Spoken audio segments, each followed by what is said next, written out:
Hey everybody, this is Food by Faith and welcome to my garden. You guys know that I have been gone for a couple of days, so I want to show you the good, the bad, and the ugly of leaving your garden unattended.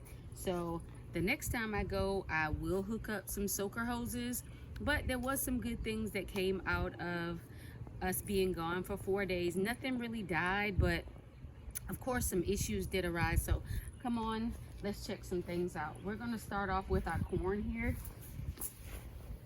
So you see here some of the ears of corn.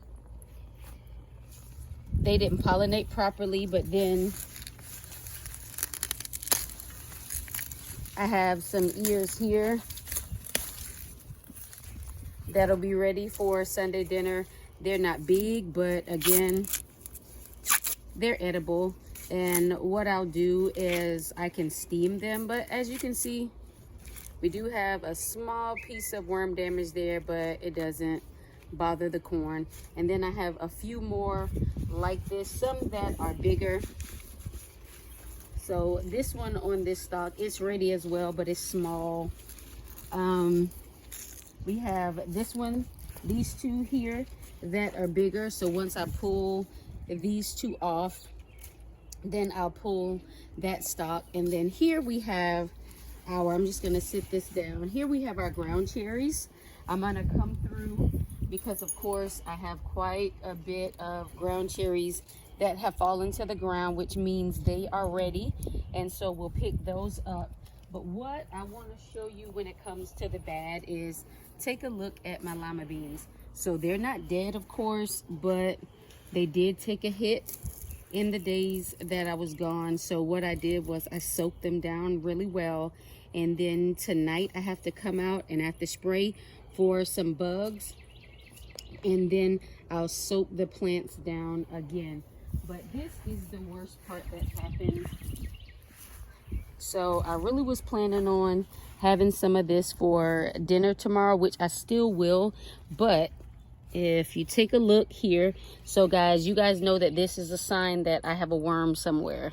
So let's take a look and see if we can find the nasty little bug.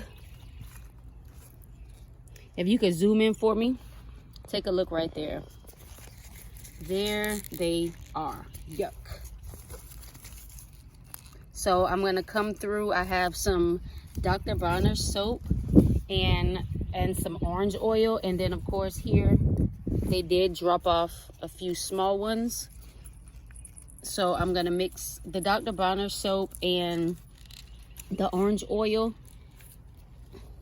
and we're gonna get every single thing sprayed down tonight. This is disgusting.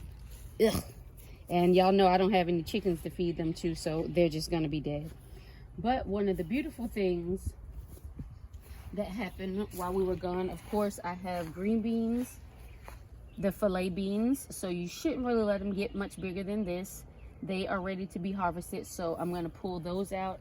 And then here I have candy roaster squash, and I have some tape that's coming so that I can tape this up to make sure it trellises up. But as you can see, I have one here that has been pollinated, and then I have a female fruit here that has been pollinated.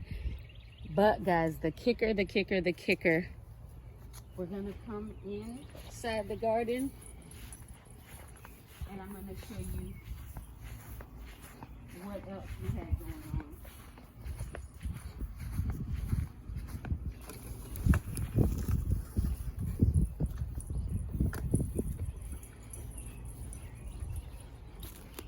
So I do believe I have a few tomatoes that may be ready. Our peppers are looking really good. These are my husband's favorite here that are growing, and these are the sweet banana peppers. So I'm hoping to get a really big crop of those.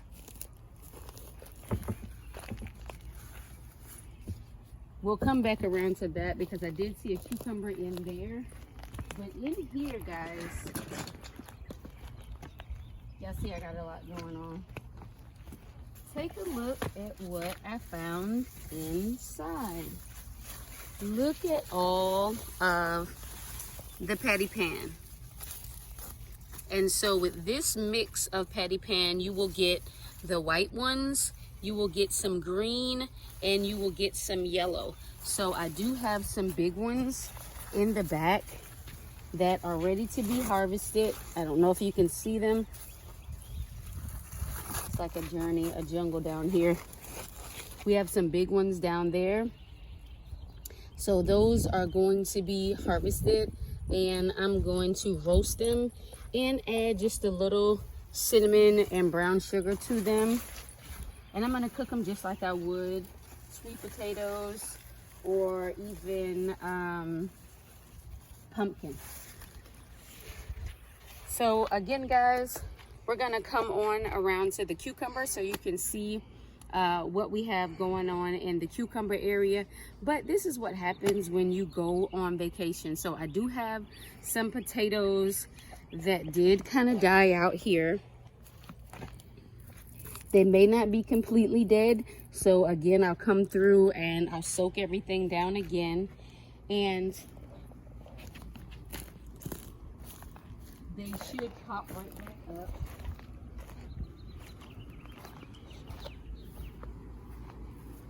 And you see here I had some worm damage here as well, so I really have to spray really good. Here I brought some ladder mesh, and I'm going to trellis this up. This is going to be my sugar pie pumpkin. I'm going to move that around so that you guys will be able to see. Here you can see that some of my tomatoes split and the ants took over. So that's no good. And even though these split, they're still able to be eaten. This tomato plant just kind of went out of control. Our tomatillos are still doing well. And then here we have our Richmond green apple cucumber. And I'm really working on getting this one to actually trellis the proper way. But guys, this is what I wanted you to see. Look what we have. It's a cucumber. So I'll probably have quite a bit more of these ready this week. And you guys know that this is the size and the color that the Richmond green apple cucumber, this is what it's supposed to look like once it is ready. And so I do have two other varieties of cucumbers that are growing, but this one was planted first, so this one of course is ready first. But that is it for right now, guys. I'm going to harvest everything and I'll let you see what I harvest. I'll see you the next time, and remember, have faith in our food and get up, get out, and grow something. See you later.